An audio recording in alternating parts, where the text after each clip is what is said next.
नमस्कार छात्रों, आर के विज्ञान पीजी महाविद्यालय कालवाड़ जयपुर की ऑनलाइन क्लासों में आपका स्वागत है। छात्रों, आज हम बीए पार्ट सेकंड ईयर इतिहास विषय के पेपर सेकंड के बारे में चर्चा करेंगे। छात्रों, आज जो हमारा चर्चा का टॉपिक है वो टॉपिक है हमारा संयुक्त परिवार। छात्रों, भारतीय संस्कृति के अंदर परिवार का महत्वपूर्ण स्थान रहा है और इस परिवार के अंदर जो एकल परिवार तथा संयुक्त परिवार, दो प्रकार के परिवार देखे गए हैं। और ये जो संयुक्त परिवार प्रथा है, संयुक्त परिवार प्रथा का महत्वपूर्ण जो इसमें स्थान रहा है। छात्रों, संयुक्त परिवार प्रथा का जो हमें प्राचीनतम में प्रमाण मिलता है ये सिंधु घाटी सभ्यता के अंदर हमें प्राप्त होता है। सिंधु घाटी सभ्यता का जब हमने उत्खनन किया, अर्थात सिंधु घाटी सभ्यता के विभिन्न जो पुरातात्विक स्थलों का जब हमने उत्खनन किया तो वहां से हमें जो संयुक्त परिवार प्रथा का प्रमाण प्राप्त होता है। छात्रों, जो प्रारंभ में जो सिंधु घाटी सभ्यता के अंदर संयुक्त परिवार प्रथा थी, वो परिवार प्रथा मात्र सत्तात्मक थी, अर्थात माता को सर्वोच्च स्थान यहाँ पर प्राप्त था। छात्रों, सिंधु घाटी सभ्यता के पतन के बाद में भारतवर्ष के अंदर जो वैदिक सभ्यता का जो विकास हुआ, वैदिक सभ्यता को आर्य सभ्यता के नाम से भी जाना जाता है। तो इस वैदिक सभ्यता अर्थात आर्य सभ्यता के अंदर भी संयुक्त परिवार प्रथा का प्रचलन था। और संयुक्त परिवार प्रथा के अंतर्गत यहाँ पर जो परिवार थे पितृसत्तात्मक परिवार थे, अर्थात अब माता के स्थान पर पिता को सर्वोच्च स्थान प्रदान किया गया। तो छात्रों, जो हमारा प्राचीन भारत है, प्राचीन भारत के अंदर संयुक्त परिवार प्रथा विद्यमान थी और वर्तमान समय में भी जो संयुक्त परिवार प्रथा जो देखी जा सकती है। वर्तमान समय के अंदर जो एकल परिवार प्रथा जो बढ़ने लगी है, परंतु संयुक्त परिवार प्रथा भी वर्तमान समय में ये विद्यमान है।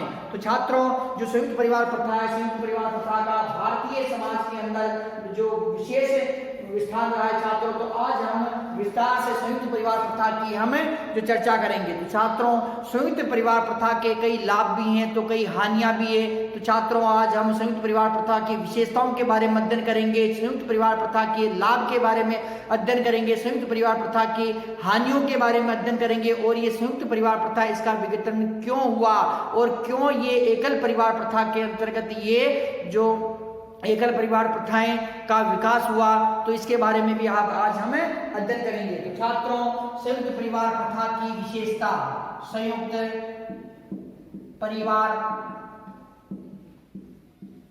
की विशेषता।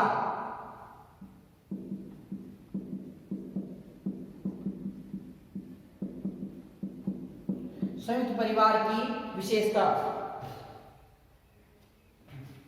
बड़ा आकार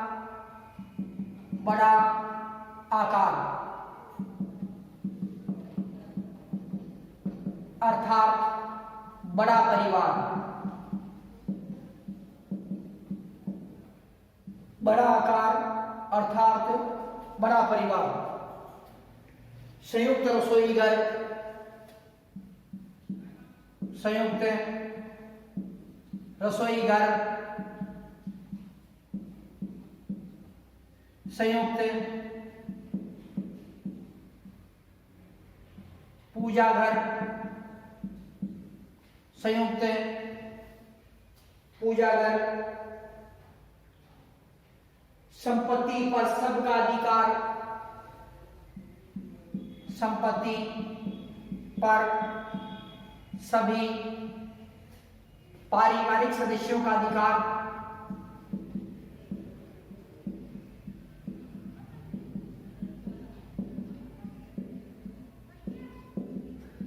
संपत्ति पर सभी पारिवारिक सदस्यों का अधिकार, संयुक्त निवास स्थान, संयुक्त निवास स्थान,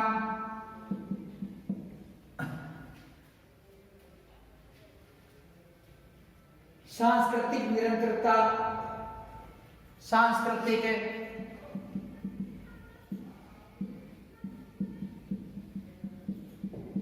निरंतरता, कर्ता को सर्वोच्च स्थान,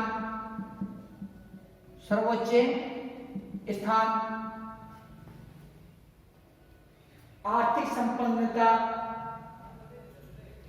आर्थिक संपन्नता, आर्थिक संपन्नता, पारिवारिक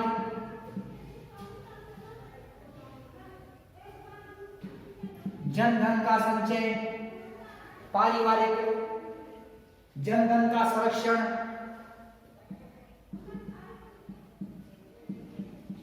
जनधन का संरक्षण, आपसी सौहार्द व परस्पर प्रेम की भावना, आपसी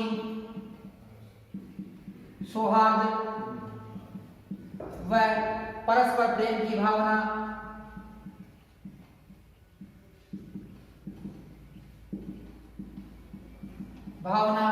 तो छात्रों, भारतीय जो समाज है, भारतीय संस्कृति है, इसके अंतर्गत संयुक्त परिवार की जो विशेषता है, प्रमुख विशेषता कौन कौन सी है, वो विशेषता इस प्रकार से: बड़ा परिवार अर्थात बड़ा आकार है, संयुक्त रसोई घर, संयुक्त पूजा घर, संपत्ति पर सभी पारिवारिक सदस्यों का अधिकार, संयुक्त निवास स्थान, सांस्कृतिक निरंतरता, कर्ता को सर्वोच्च स्थान, आर्थिक संपन्नता, पारिवारिक जनधन का संरक्षण तथा आपसी सौहार्द व परस्पर प्रेम की भावना। तो छात्रों, भारतीय जो संस्कृति है, भारतीय संस्कृति के अंतर्गत जो संयुक्त परिवार है, संयुक्त परिवार की प्रमुख विशेषताएं क्या क्या है? संयुक्त परिवार की जो प्रमुख विशेषताएं: बड़ा आकार अर्थात संयुक्त परिवार के अंतर्गत दादा दादी, माता पिता, भाई बहन, चाचा चाची तथा पुत्र पुत्रियां ये सभी निवास करते हैं, जिसके कारण क्या है कि परिवार बड़ा होता है और परिवार का आकार क्या होता है? बड़ा होता है। तो प्रथम जो विशेषता है वो क्या है कि बड़ा परिवार क्यों है? क्योंकि संयुक्त परिवार के अंदर दादा दादी निवास करते हैं, चाचा चाची निवास करते हैं, माता पिता निवास करते हैं, भाई बहन निवास करते हैं तथा इसके अतिरिक्त पति पत्नी इसमें निवास करते हैं। इसके कारण इनके सदस्यों की संख्या क्या है कि बड़ी होती है, इसीलिए ये बड़ा आकार होता है। छात्रों, संयुक्त रसोई घर, संयुक्त परिवार प्रथा के अंदर सभी लोग सामूहिक रूप से रहते हैं, अर्थात उनका जो खाना है, खाना किसमें एक ही स्थान पर बनता है, इसलिए उनका सभी का रसोई घर क्या होता है? एक ही होता है। तो इसीलिए ये संयुक्त परिवार प्रथा की ये प्रमुख विशेषता है।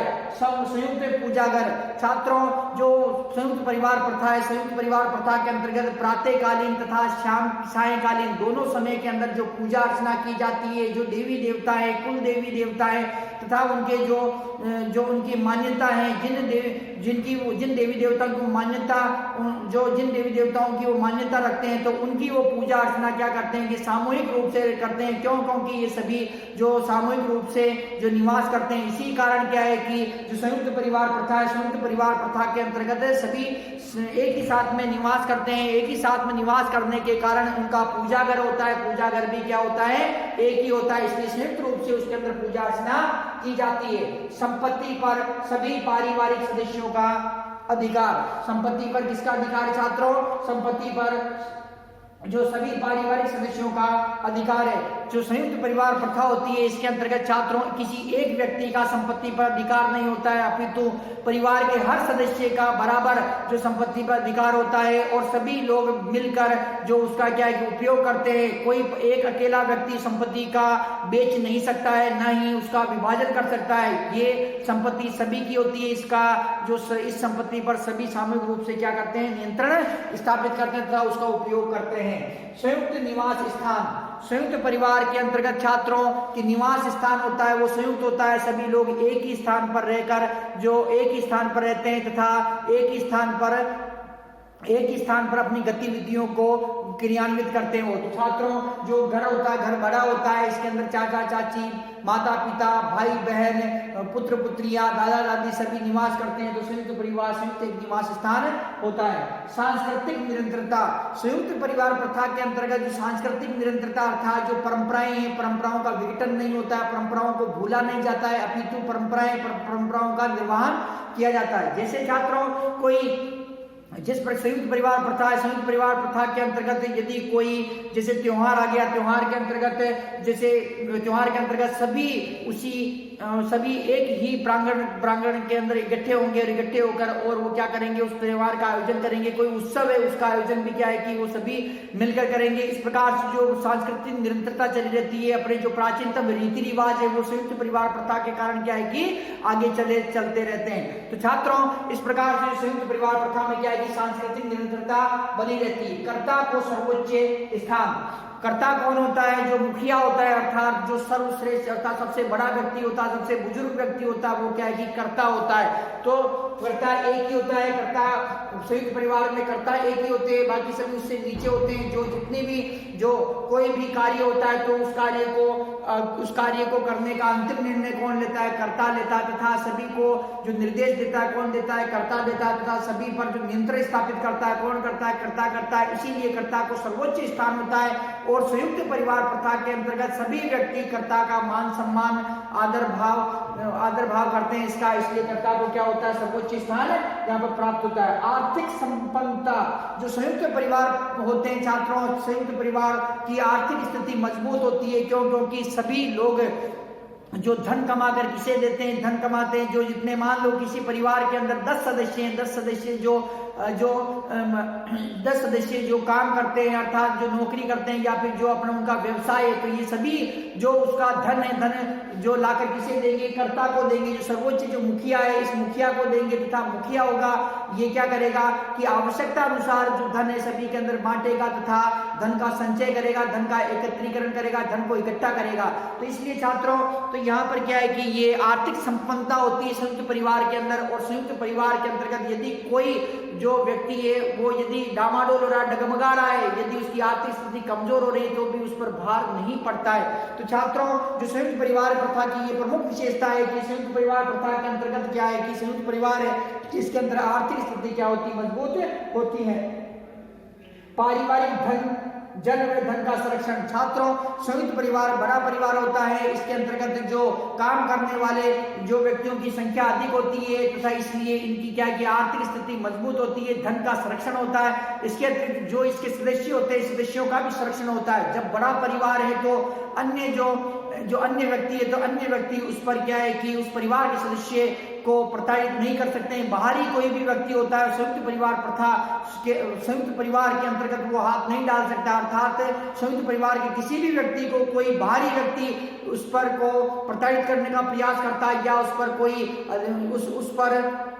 उससे कोई लड़ाई झगड़ा करने का प्रयास करता था। ऐसे समय के अंदर जो संयुक्त परिवार के सदस्य सभी एकत्र हो जाते हैं। एकत्र हो जाने के कारण क्या है कि उसको उस व्यक्ति को संरक्षण प्राप्त होता है। तो छात्रों यहाँ पर क्या है कि संयुक्त परिवार की प्रमुख विशेषता है पारिवारिक धन का संरक्षण, आपसी सौहार्द व परस्पर प्रेम की भावना। संयुक्त परिवार होता है ये बड़ा परिवार है, इसके अंतर्गत आपसी प्रेम की भावना होती है, आपसी सौहार्द की भावना होती है। और ऐसे परिवार के अंतर्गत जो सभी लोग आप मिलजुल कर अपने कार्य करते हैं तथा अपना जो आपसी सौहार्द रखते हैं। तो छात्रों इस प्रकार से जो ये संयुक्त परिवार है, संयुक्त परिवार की प्रमुख विशेषता क्या है कि बड़ा आकार, संयुक्त परिवार का आकार क्या बड़ा होता है, संयुक्त रसोई घर होता है इनका, संयुक्त पूजा घर होता है इनका, तथा संपत्ति पर सभी पारिवारिक सदस्यों का अधिकार होता है, किसी एक का अधिकार नहीं होता है। संयुक्त निवास स्थान होता है, सांस्कृतिक निरंतरता अर्थात परंपराओं की निरंतरता चली रहती है, परंपराओं का निर्वहन यहाँ पर होता है। तथा कर्ता जो अर्थात जो मुखिया है, मुखिया को सर्वोच्च स्थान प्राप्त होता है संयुक्त परिवार प्रथा के अंतर्गत।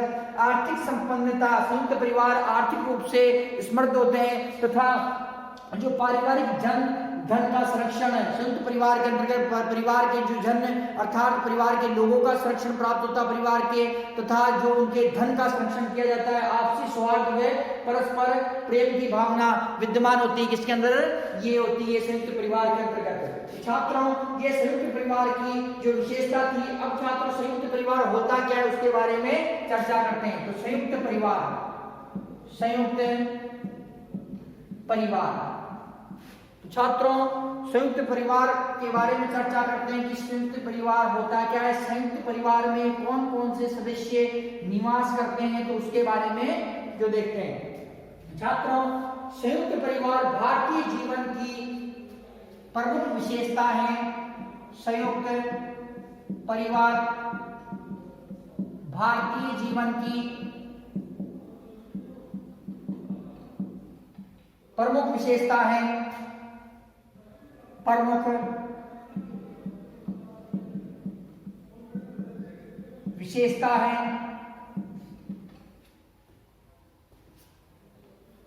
जिस परिवार में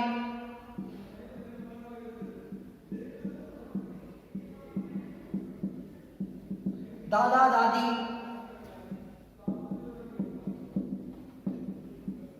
माता पिता, माता पिता, चाचा चाची,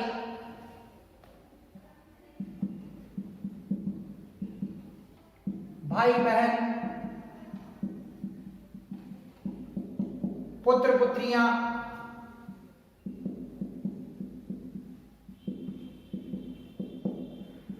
निवास करते हैं, पुत्र पुत्रियां एक स्थान पर निवास करते हैं, एक स्थान पर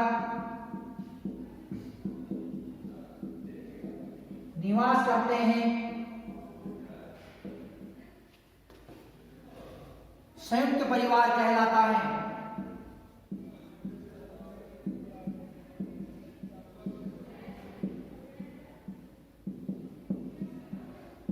संयुक्त परिवार कहलाता है। सिंधु घाटी सभ्यता में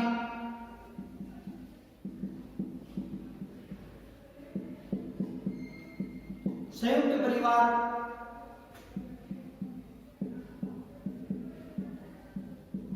का उल्लेख मिलता है, उल्लेख मिलता है वैदिक कालीन सभ्यता में या वैदिक काल में भी संयुक्त परिवार प्रथा का प्रचलन था।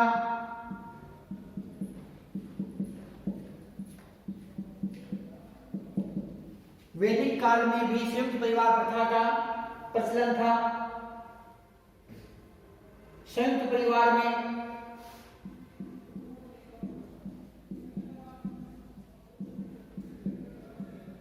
माता पिता के अतिरिक्त 3 पीढ़ी तक के व्यक्ति शामिल होते थे। माता पिता के अतिरिक्त 3 पीढ़ी तक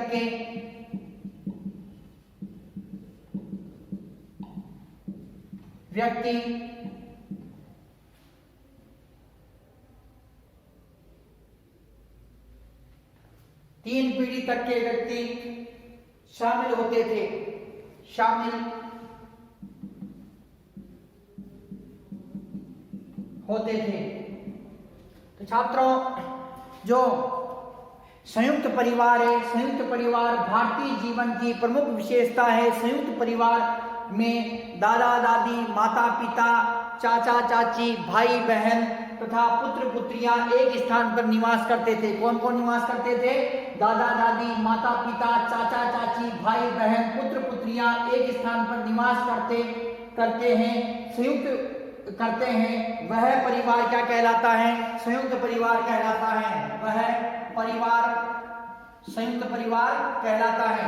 संयुक्त परिवार प्रथा का जो प्रथम उल्लेख हमें सिंधु घाटी सभ्यता से प्राप्त होता है। जब हमने सिंधु घाटी सभ्यता के पुरातात्विक स्थलों की खुदाई की तो वहां से संयुक्त परिवार प्रथा के प्रमाण हमें प्राप्त हुए। छात्रों, जो वैदिक कालीन सभ्यता थी, जिसे आर्य सभ्यता भी कहा जाता है छात्रों, तो वैदिक सभ्यता में भी जो संयुक्त परिवार प्रथा का हमें उल्लेख मिलता है, जो ऋग्वेद तथा अन्य जो वेद हैं, उन वेदों के अंदर हमें जो संयुक्त परिवार प्रथा का हमें उल्लेख मिलता है। संयुक्त परिवार में माता पिता के साथ, संयुक्त परिवार में क्या होता है छात्रों? माता पिता के साथ, जो माता पिता के अतिरिक्त 3 पीढ़ियों तक के व्यक्ति क्या होते हैं? शामिल होते हैं। माता पिता के साथ में कौन शामिल होते हैं?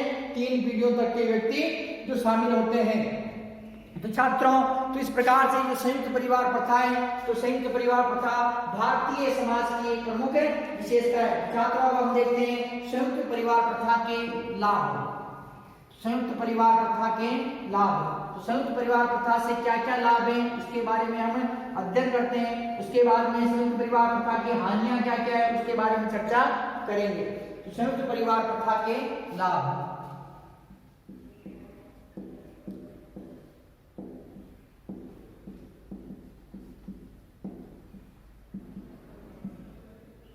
लाभ, छात्रों, पहला लाभ क्या है इसका? सहकारी एवं सहयोगी संस्था। सहकारी एवं सहयोगी संस्था। सहकारी एवं सहयोगी संस्था।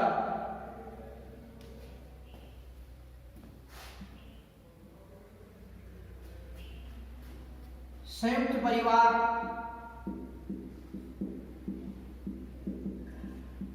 एक सहकारी समिति के समान है।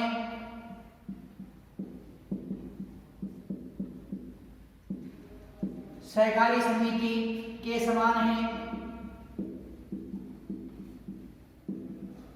सहकारी समिति के समान है, जिसमें एक संयुक्त समिति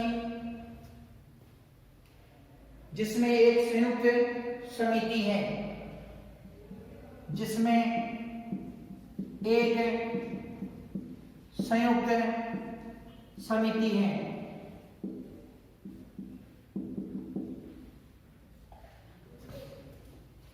बच्चे के जन्म लेते ही संयुक्त परिवार की संपत्ति, बच्चा जन्म लेते ही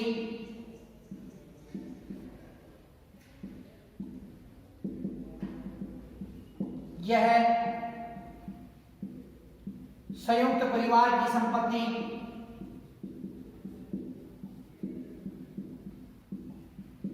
बन जाता है।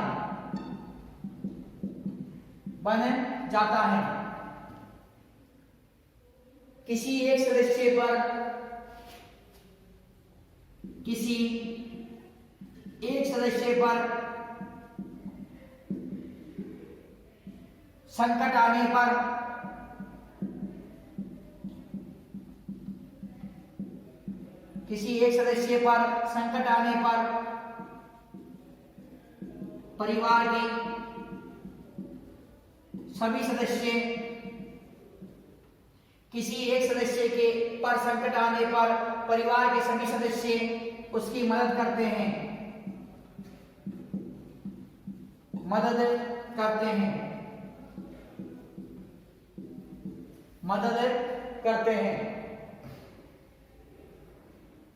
पंडित जवाहरलाल नेहरू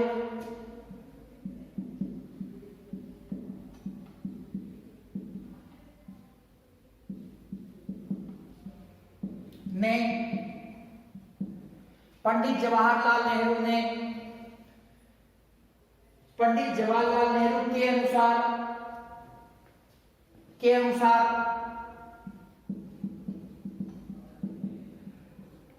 संयुक्त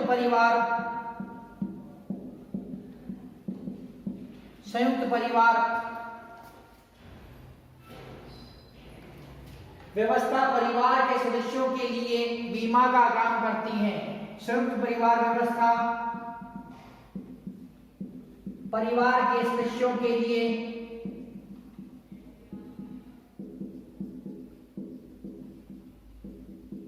बीमा का काम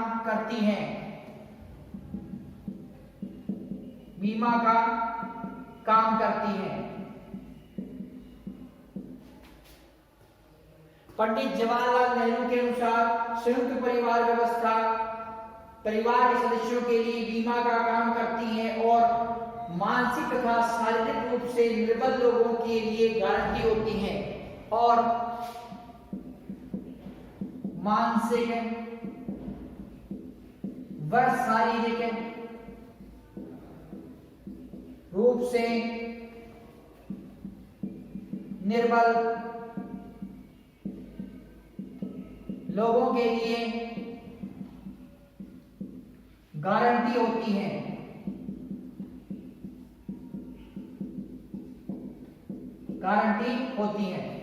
छात्रों,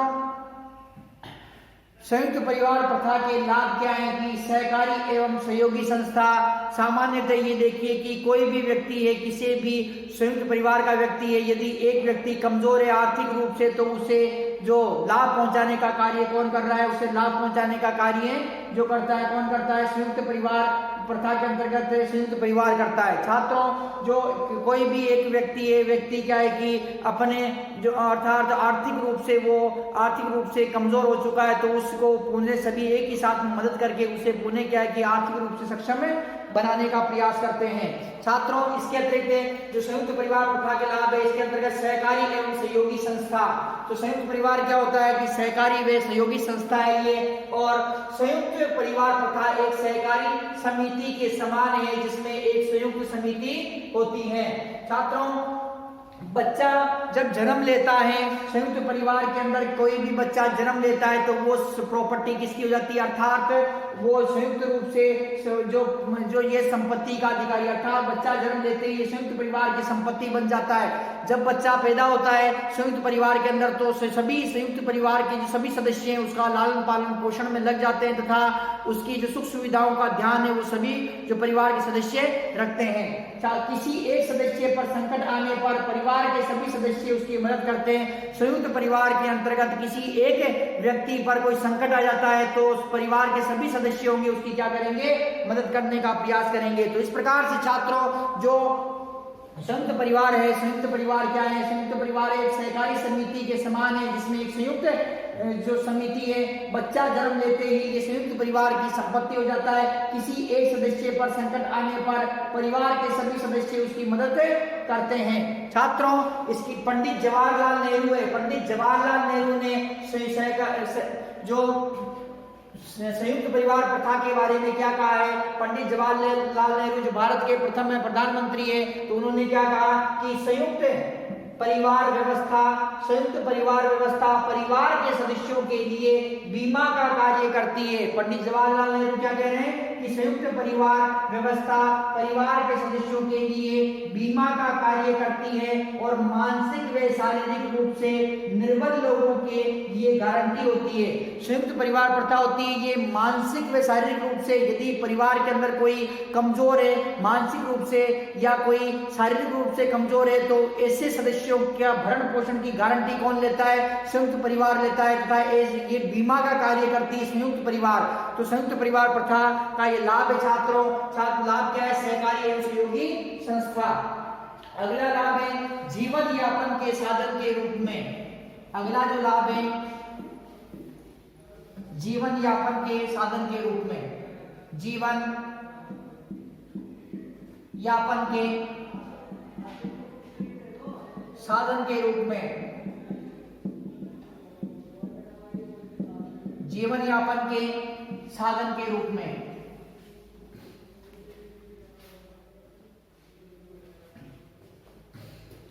छात्रों, संयुक्त परिवार में से संयुक्त परिवार में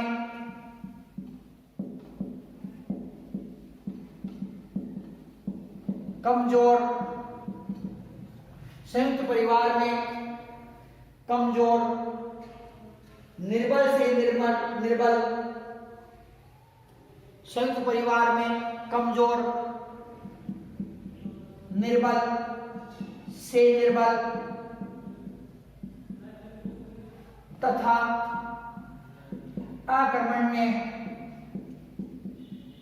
व्यक्ति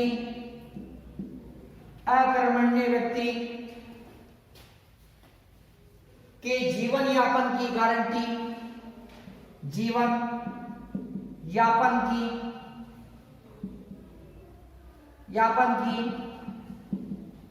गारंटी दी जाती है, विपत्ति के समय परिवार के प्रत्येक सभी सदस्य विपत्ति के समय परिवार के सभी सदस्य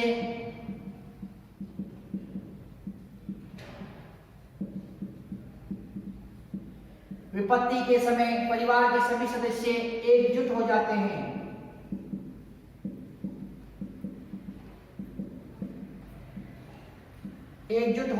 तो छात्रों, इसके अंतर्गत क्या है कि जीवन यापन के साधन के रूप में संयुक्त परिवार में कमजोर, निर्बल से निर्बल तथा अकर्मण्य व्यक्ति के जीवन यापन की गारंटी दी जाती है। जीवन यापन के साधन के रूप में मान लो संयुक्त परिवार में कोई ऐसा सदस्य है जो शारीरिक रूप से विकलांग है, मानसिक रूप से सही नहीं है तथा कोई उसे रोजगार प्राप्त नहीं हो रहा है, अकर्मणीय, निष्क्रिय है, तो ऐसे समय के अंदर जो संयुक्त परिवार के अंदर उसके जीवन यापन की गारंटी दी जाती है। सभी जो संयुक्त परिवार के जो सदस्य होते हैं उसका जीवन यापन करते हैं। विपत्ति आने पर किसी संयुक्त परिवार के किसी भी एक सदस्य पर विपत्ति आ जाती है तो विपत्ति आने के समय जो परिवार के सभी सदस्य एकजुट हो जाते हैं। तो ये सही संयुक्त परिवार प्रथा की प्रमुख जो लाभ है छात्रों, सम्मान, प्रभाव तथा संपन्नता। अगली जो विशेषता है ये अगला जो लाभ है सम्मान, प्रभाव व विशेषता। सम्मान,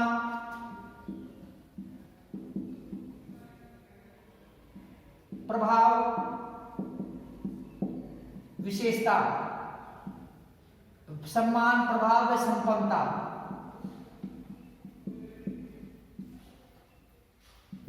छात्रों, जो संयुक्त परिवार है, संयुक्त परिवार का अगला जो लाभ है, संयुक्त परिवार में योग्य, कुशल, अनुभवी व्यक्तियों की एक सुसंगठित शक्ति होती है। संयुक्त परिवार में योग्य व्यक्तियों की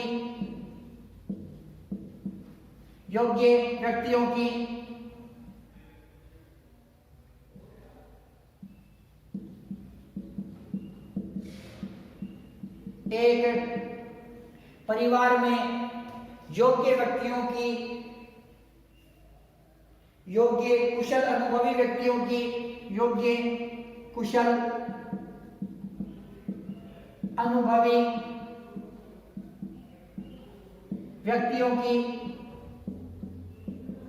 व्यक्तियों का संगठन होता है।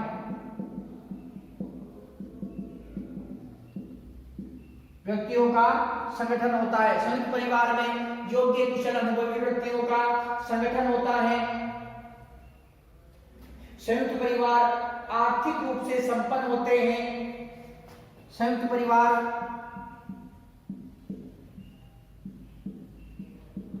आर्थिक रूप से संपन्न होते हैं।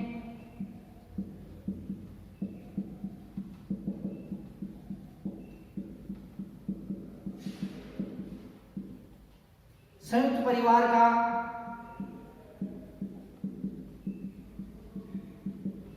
समाज में विशेष सम्मान होता है। समाज में विशेष सम्मान होता है। तो छात्रों, जो संयुक्त परिवार प्रथा है इसमें जो लाभ है इसके सम्मान, प्रभाव है, संपन्नता। तो संयुक्त परिवार में योग्य, कुशल, अनुभवी व्यक्तियों का संगठन होता है। किसका संगठन होता है? संयुक्त परिवार के अंदर योग्य व्यक्ति, कुशल व्यक्ति तथा अनुभवी व्यक्तियों का संगठन है ये। और आर्थिक रूप से भी ये समृद्ध होता है। आर्थिक रूप से समृद्ध होने के कारण क्या होता है कि समाज के अंदर जो संयुक्त परिवार प्रथा का जो क्या है कि विशेष सम्मान होता है। छात्रों, बच्चों की उन्नति, अगली जो विशेषता है संयुक्त परिवार की, बच्चों की उन्नति। बच्चों की उन्नति,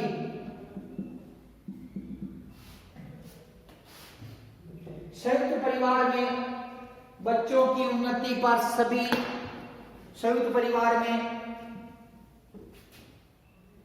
बच्चों की उन्नति पर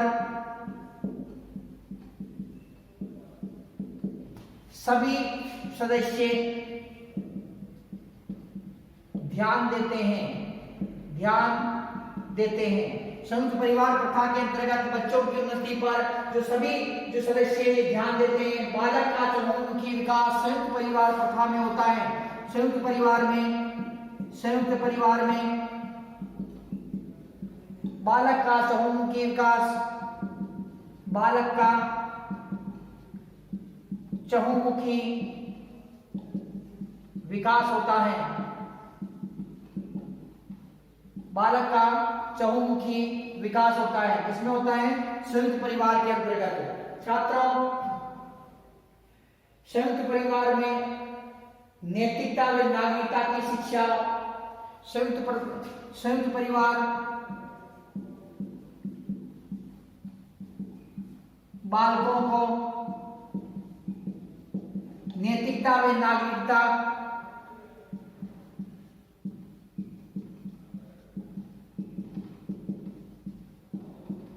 की शिक्षा देने का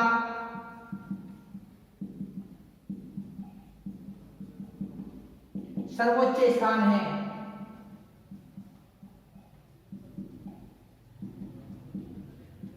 सर्वोच्च स्थान है। संयुक्त परिवार में रहकर बालक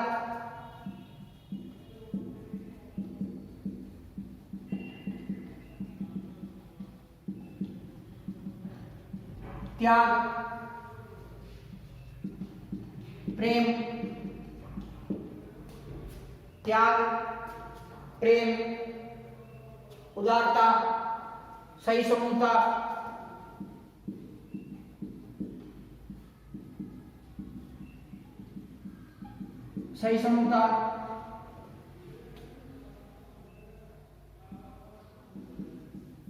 कर्तव्यनिष्ठता, ईमानदारी,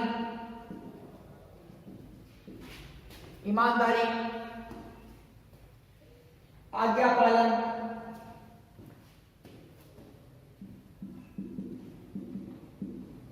के गुण सीखता है।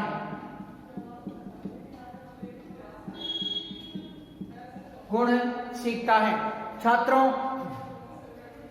बच्चों की उन्नति, संयुक्त परिवार प्रथा है। संयुक्त परिवार प्रथा के अंतर्गत जो बच्चों की उन्नति का ये सर्वोच्च ये प्लेटफॉर्म है छात्रों। इसके अंतर्गत जो बच्चों की उन्नति पर सभी सदस्य ध्यान देते हैं। संयुक्त परिवार प्रथा के अंतर्गत जब बच्चा जन्म लेता है तो सभी जो व्यक्ति है उससे बच्चे पर ध्यान देते हैं, उसके चहुमुखी विकास, उसके सर्वांगीण विकास का प्रयत्न करते हैं। संयुक्त परिवार में बालक का चहुमुखी विकास होता है। संयुक्त परिवार बालकों को नैतिकता व नागरिकता की शिक्षा देने का सर्वोच्च स्थान है।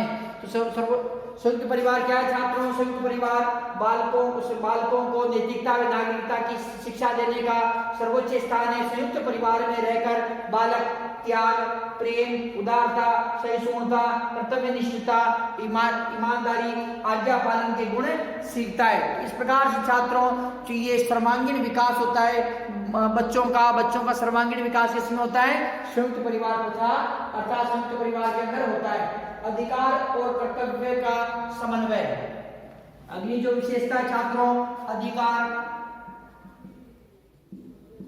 व कर्तव्य का समन्वय।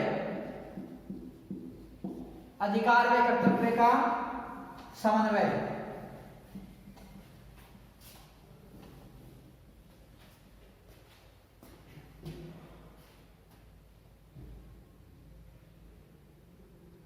संयुक्त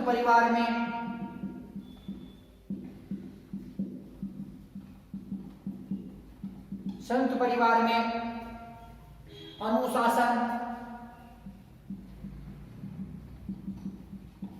व नियंत्रण। संयुक्त परिवार में अनुशासन व नियंत्रण की शिक्षा प्राप्त की जा सकती है।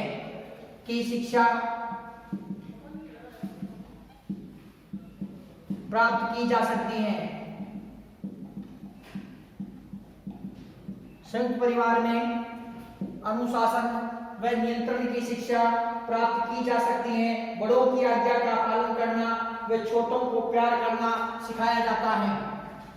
बड़ों की आज्ञा का पालन करना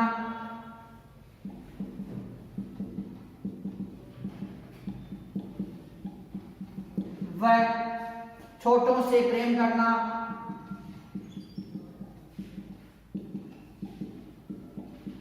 सिखाया जाता है।